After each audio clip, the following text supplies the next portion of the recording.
kebebasan dan ketangkasan yang mempunyai fokus yang tinggi terhadap sasaran. Keputusan pantas sentiasa bersedia merebut peluang kemenangan. Semangat dalam sukan, fokus, tangkas dan tepat mencapai sasaran. Kenalkan nama baharu bagi Rumah Sukan Kuning adalah Bola.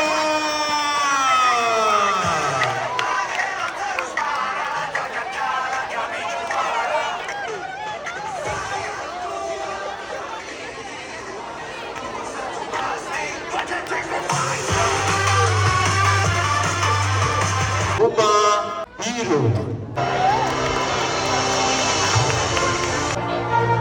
Rumah Biru merupakan simbol kepimpinan, keberanian dan kuasa tertinggi. Atlet atau pasukan yang memimpin dan dominan tanpa gentar, mempunyai aura juara dan dihormati pihak lawan. Memimpin dengan berani dan menjadi yang terbaik.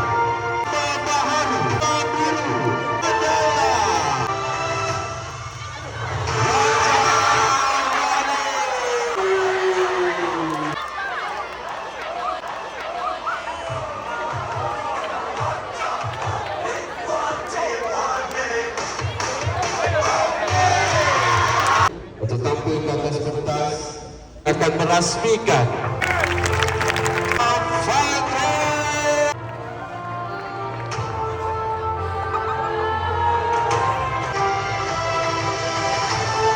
Rumah Garuda.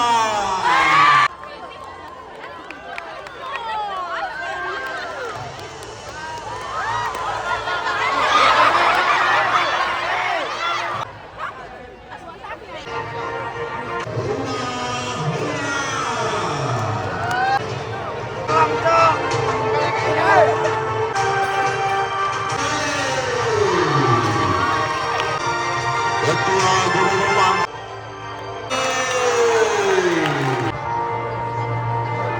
Bismillahirrahmanirrahim. Dengan ini saya merasmikan nama baharu Rumah Sukan SMK PNG. Sekian, terima kasih.